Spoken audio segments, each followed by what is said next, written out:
चंद्रपूर महानगरपालिकेची आमसभा रद्द होताच भाजपचे आमदार किशोर जोरगेवार यांच्या गटाच्या नगरसेवकांचा संताप पाहायला मिळाला। मनपा आयुक्त अकनुरी नरेश यांच्या दालनात रात्री उशिरापर्यंत ठिय्या मांडण्यात आल्या आणि आमसभा रद्द केल्याच्या निर्णयाचा विरोध झालाय। मनपा प्रशासनासोबतच स्वपक्षीय महापौर संगीता खांडेकर यांच्यावरही नगरसेवकांची नाराजी दिसून आली आहे। भाजपच्या 2 स्वीकृत नगरसेवकांच्या आमसभेत नियुक्ती होऊ द्यायची नसल्यानं महापौरांनी आमसभा रद्द केल्याचा नगरसेवकांनी आरोप केलाय। सोबतच काँग्रेसच्या गटनेते पदाचा वाद कोर्टात असल्यामुळे आमसभा रद्द केल्याचा महापौरांचा दावा खोटा असल्याचा आणि आमसभा रद्द झाल्यामुळे चंद्रपूर शहरातील सामान्य नागरिकांच्या प्रश्नांना न्याय मिळणार नसल्याची देखील नगरसेवकांनी भावना व्यक्त केली आहे।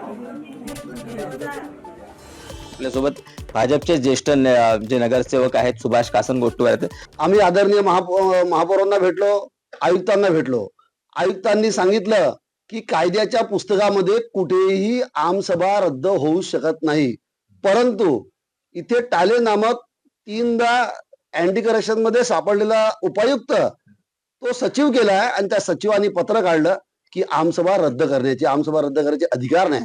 येणारा पावसाळ्याच्या या चंद्रपूर शहरातल्या 5 लाख नागरिकांच्या अडचणी यावर आमसभेमध्ये चर्चा होणार होती आणि जनतेच्या करता आम्ही काही बोलणार होतो।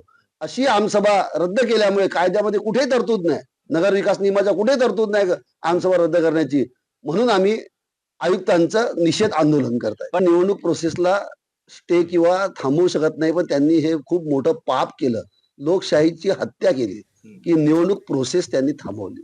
सारंग पांडे, एबीपी माझा, चंद्रपूर। एबीपी माझा, उघडा डोळे बघा नीट।